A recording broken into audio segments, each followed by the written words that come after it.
ये तो देखें, जब आप रियासत पे किसी चीज़ की पॉलिसी के ऊपर बात करते हैं तो आपको ये देखना पड़ता है कि रियासत किस मामले में कितनी सीरियस है। जैसे मैंने आपसे पहले अर्ज़ की, अब अगर आप दोनों काम एक साथ कर रहे हैं, आप मैनुअली भी चलान जो है वार्डन्स भी खड़े होकर एक इशारे पे 6 वार्डन्स खड़े होकर उसी जगह पर जहाँ पर वो वायलेशन सिग्नल्स के ऊपर आपने लिए सेफ सिटी प्रोजेक्ट लगाया हुआ है, उसी ऑटोमेटिकली भी वो एआई के ज़रिए भी चलान जनरेट कर रहा है, मैनुअली भी आप काट रहे हैं। और ये तो डबल जेपर्टी होगी ना कि एक शख्स को एक ही दिन में एक ही वायलेशन के ऊपर अगर 3 से 4 चलान होंगे तो वो कौन डिटेक्ट करेगा और वो चैलेंज कहाँ कर सकता है, ना उसके पास कोई अपॉर्चुनिटी है। इस बारे में आप क्या कहेंगे? इसमें ना एक बड़े मज़े की बात ये है कि जब हम इस कॉन्टेक्स्ट में स्पेसिफिकली देखते हैं तो ई चलान या ए चलान में जहाँ जहाँ कैमराज लगे हुए हैं वहाँ से जब बाइक गुजरेगी या मोटरसाइकिल सवार गुजरेगा जिसने हेलमेट नहीं पहना, वो हर एक जगह पे अलग वॉयलेशन के तौर पे उसको कंसीडर करेगा। ट्रैफिक वार्डन जहाँ पे उसको एक चलान करेगा वो अगले पे जाएगा, वो चिट जब तक नहीं दिखाएगा और उसे बताएगा नहीं जी पीछे आपको पैसे दिए हैं और दोबारा आगे आप लेने के लिए दोबारा काट देगा, वो दोबारा चलान काटता जाएगा, जो कि बेसिकली है डबल जेपर्डी। और इखलाकी तौर पे लोगों को चाहिए कि हेलमेट भी पहने, लॉ के साथ कंप्लायंस भी करें, उनकी अपनी सेफ्टी। लेकिन आप उसके लिए अवेयरनेस दें ना। अगर आप आज से मैं आपको कह दूं कि इमरान कल आप बाइक के ऊपर हेलमेट के बगैर नहीं बैठ सकते, तो आपको मुकम्मल तफसील बतानी पड़ेगी ना कि हेलमेट भी ज़रूरी है और साथ साइड मिरर्स भी ज़रूरी हैं, जो कि क्योंकि आपकी जान के लिए ये कानून बनाया जा रहा है। अगर आपकी सेफ्टी के लिए या तो है कि सिर्फ पैसे इकट्ठे करने के लिए बनाया जाए, जो बाजारी तौर पर इस कानून के बाद यही नज़र आता है कि ये सिर्फ अवाम से पैसे निकलवाने के लिए किया जा रहा है। जैसे कि आपने देखा होगा इमरान, अब आज से कुछ अरसा पहले एक पॉलिसी जारी हुई थी कि जी वो जो बग़ैर नाबालिग बच्चे हैं वो बाइक नहीं चला सकते, जो कि जिनके आईडी कार्ड्स नहीं बने हुए, जिनके लाइसेंस नहीं बने हुए। उसमें हमने देखा कि बहुत सारे, जो इसमें कोई शक नहीं कि बच्चों को बाइक नहीं देनी चाहिए, बजाय इसके कि उनके पेरेंट्स के ऊपर जो है वो कार्रवाई की जाती, हज़ारों लाखों बच्चों के ऊपर FIRs काटी गई। और ये भी तक नहीं देखा गया कि उनके कैरियर्स दाव पर लग जाते हैं बच्चों के। एक FIR अगर एक शख्स के ऊपर हो जाए, पूरी ज़िंदगी उसको लग जाती है उस FIR को मिटाने के लिए। तो आप एक मासूम बच्चे के ऊपर जब आप इस बिला तफरीक, वो सिर्फ मामला एंड पे ये निकला कि आपने पैसे इकट्ठे करने थे और आपने अरबों रुपया इकट्ठा किया और उसके बाद वो ख़त्म। मैं आपको एक बड़े मज़े की बात बताऊं, ज़्यादातर बच्चे जो है ना वो मुस्तकबिल में पाकिस्तान से बाहर जाने का सोचते हैं, तो मेरे ख्याल से ये उनका तरीका था बच्चों को पाकिस्तान में रखने के लिए, पर्चा काट दो ये जाए ना। होता ही है कि ये ऑनरेबल लाहौर कोर्ट का ही फैसला था। उन्होंने 1 वे की वॉलेशन के ऊपर कहा कि जी आप 2000 जुर्माना कर दें, हालांकि स्टैट्यूट में वो प्रोविजन नहीं थी, उतना जुर्माना नहीं था, उसको उन्होंने पार्लियामेंट की इजाज़त के या पार्लियामेंट के लॉ के बगैर ही नाश कर दिया। ऐसा ही है। ये एक अलहदा बात है कि क्या ऐसा करना चाहिए या नहीं करना चाहिए, बट सब्सिक्वेंटली इसमें एक और मसला है कि जी जो बच्चे मोटरसाइकिलें चलाते हैं, अंडर एज होते हैं, गाड़ियाँ चलाते हैं, उनके ऊपर उसके ऊपर फिर पंजाब पुलिस ने अपना वही एक तरीक़ेकार पकड़ा कि हम इसमें से किस तरह मैक्सिमाइज कर सकते हैं अपनी प्रॉफिटेबिलिटी को। उन्होंने किया कि जी पकड़ें, स्पुर्दारियाँ कराएं, पकड़ें बच्चों को, आप हवालात में डाल दें। माँ बाप से एक बच्चे के माँ बाप को फ़ोन करके 40-40 हज़ार रुपये लेने के मुबैना तौर पर एलिगेशंस मौजूद हैं। उस वक्त जब ऐसी कार्रवाइयाँ की गई पुलिस की तरफ से, जब आप हाथ ही खुला दे देते हैं तो जो डिपार्टमेंट पहले से ही करप्ट है तो उसने तो करप्शन ही करनी है ना। देखें ना, उन्होंने स्पुर्दारी के पैसे लेने हैं, उन्होंने बिलों के पैसे लेने हैं, बच्चों ने जाकर डिस्चार्ज भी हो जाना है। यहाँ तक इन्होंने इसको मिसयूज़ किया कि ऑनरेबल लाहौर हाई कोर्ट को दोबारा केस के अंदर आना पड़ा और उन्होंने कहा कि यार बच्चों की जब शख्सी ज़मानत हो सकती है तो आप पकड़ के उनको हवालात में क्यों डाल रहे हो। तो यहाँ से हमें पता चलता है कि यहाँ पे जब भी लॉ इवन कोशिश भी करता है ना सिस्टम को बेहतर करने के लिए, तो हमारे एग्जेक्टिव या लॉ एनफोर्समेंट एजेंसीज ऐसे हैं कि उसमें भी मैक्सिमाइज करने की कोशिश करते हैं अपने पर्सनल इंटरेस्ट को। यानी यहाँ पे स्पुर्दारी के नाम पे वो 5000 रुपया, बेलों के नाम पे 5000 रुपया करते कराते हर बंदा 10-10 हज़ार रुपया तो दे के अपनी जान छुड़ाता है वहाँ से। और कंसिडरिंग कि ये बच्चे हैं, आप जब किसी बच्चे को एक दफ़ा हवालात भेज देते हो ना, तो आपने वो जो झाका होता है ना वो हवालात का, वो आपने उसको उतार दिया छोटी उम्र में। अब उसको पता है यार हवालात में जाके क्या कर लेंगे। जिस तरह एक दफ़ा बंदा जेल जाता है ना तो वो पक्का जो है ना फिर मुजरिम बन के बाहर निकलता है, वो तो यूनिवर्सिटी होती है उनके जुर्म सीखने की। ऐसे ही अगर आप बच्चों का झाका, असल में लॉ का मकसद ही क्रिमिनल लॉ का ये है कि लोगों को जेल से डरा के तो डेटरेंस क्रिएट करें। जी बिल्कुल। जब आप उठा के हर बंदे को डालेंगे तो उसका एंड रिजल्ट ये निकलेगा कि अगली दफ़ा वो बंदा भी मार देगा, कहेगा यार करा लेंगे बेल। ऐसा ही है। इमरान, मैं आपसे पूछना चाहूँगा क्योंकि आपने ये ई चलान के मामलात को खुद कंटेस्ट किया हुआ है और ट्रैफिक पुलिस के हवाले से आपका बड़ी एक नॉलेज भी है, आपका एक ग्रिप है, रिसर्च है।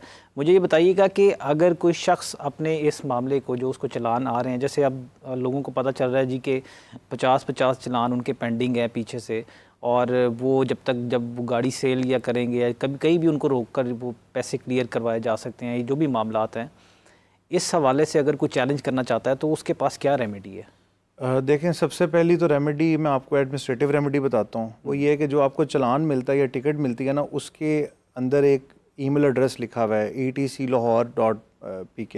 आप उसके ऊपर जो है ना वो बाकायदा अपना पूरा डिफेंस दे सकते हैं, और वो बाकायदा वो फिर रिकॉर्डिंग निकाल के देखते हैं, चेक करते हैं, और फिर आपका अगर चलान नहीं बनता तो वो वापस भी ले लेते हैं। सही। यानी मैंने कई दफ़ा ऐसे, मेरे ख्याल से कोई 50-60 चलान तो ऐसे हैं जो मैंने ख़त्म करवाए हैं ईमेल्स के ऊपर ही। सही। और ऐसे भी हैं कि एक ही इंसिडेंट के 4 उन्होंने चलान काटे हुए हैं, एक रोड पे 4 दफ़ा कैमरे लगे थे, 4 चलान, उन्होंने उसको एक कर दिया सिंगल। उन्होंने कहा कि जी हम 3 कैंसिल कर रहे हैं, एक हम रहने देते हैं।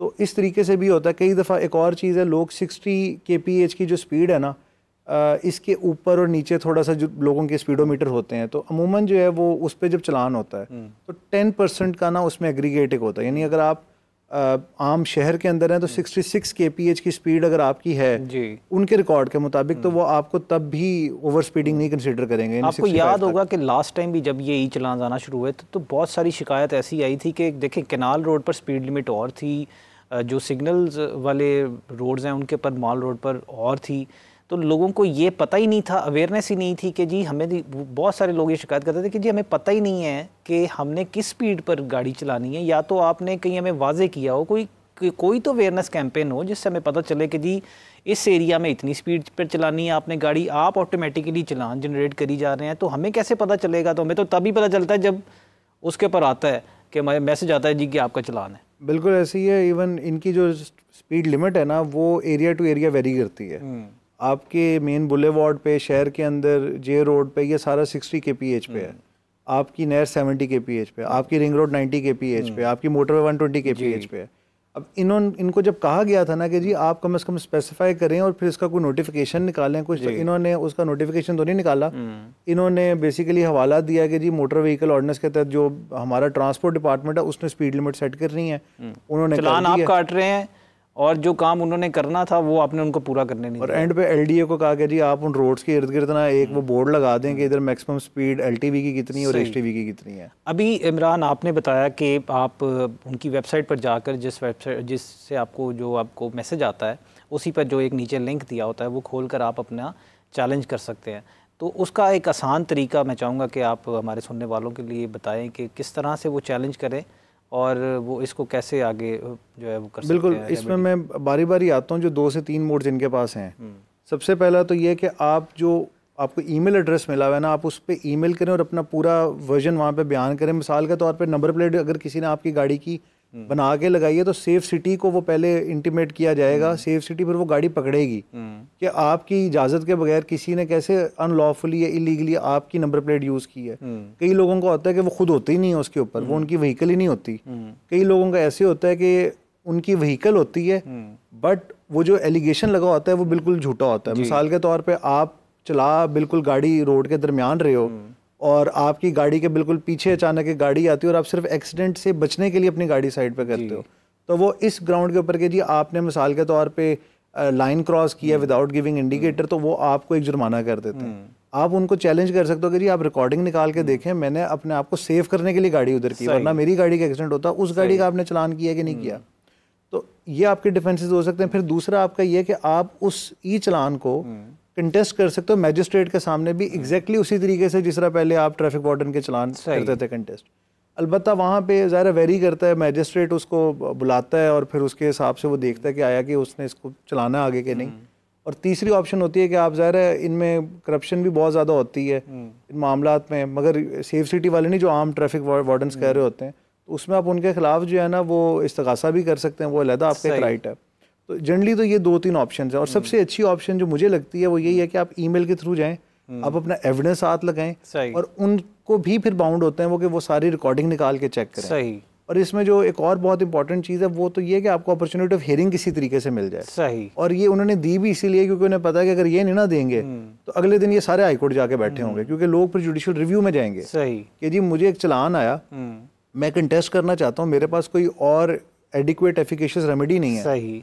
तो इससे बचने के लिए इन्होंने ये एक बनाया हुआ और लोग इसको बड़े अच्छे तरीके से इस्तेमाल कर सकते हैं अगर वो वाकई सही जगह पे हैं। अच्छा, तो ये ज़रूर बताइएगा कि जैसे आपने एविडेंस की बात की कि आप अपना एविडेंस साथ ज़रूर लगाएं, तो किस किस्म का एविडेंस आपके पास मौजूद होना चाहिए अगर आप कंटेस्ट करना चाहते हैं? देखिए अमूमन जब ये आपको चलान करते हैं ना तो ये आपको सिर्फ वो तस्वीर भेजते हैं। सही। और तस्वीर में ये लिखा होता है कि जी आपने इस वक्त ये एक वॉलेशन की।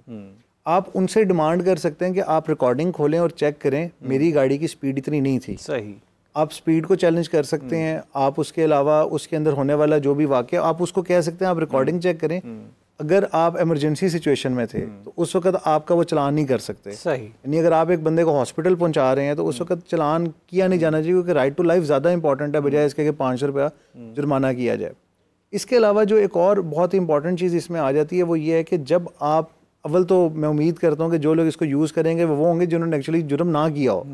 हमारे यहाँ पे एक और भी मसला, मैं आज ये बात कर दूंगा कि जी इस तरह आप कर सकते हैं तो हर बंदा ही पकड़ के ईमेल करने लग जाएगा और वो बिल्कुल एक जो है ना वो फजूल सा एक डिफेंस लेगा, झूठा सा लेगा, जो abuse of process of law होगा। इसके अलावा जो चीज़ें वो लगा सकते हैं वो ये है कि अगर उन्होंने गाड़ी बेच दी हुई है और गाड़ी किसी और बंदे के पास है और ज़ाहिर उसने ट्रांसफ़र नहीं कराई हुई, तो उस सिनेरियो में भी वो अपने डॉक्यूमेंट साथ लगा सकते हैं और कह सकते हैं कि जी इस बंदे के नाम आप चलान जनरेट करें, मैंने उसको भेज दी हुई, गाड़ी मेरी पोजेशन में नहीं है। ऐसे सिनेरियो में पुलिस फिर उस गाड़ी को पकड़ के अपने पास रखेगी अगर वो ट्रांसफ़र नहीं हुई भी। एक और मसला ये भी है कि इन टिकट्स का एक आफ्टर मैथ है जो बहुत बुरा है।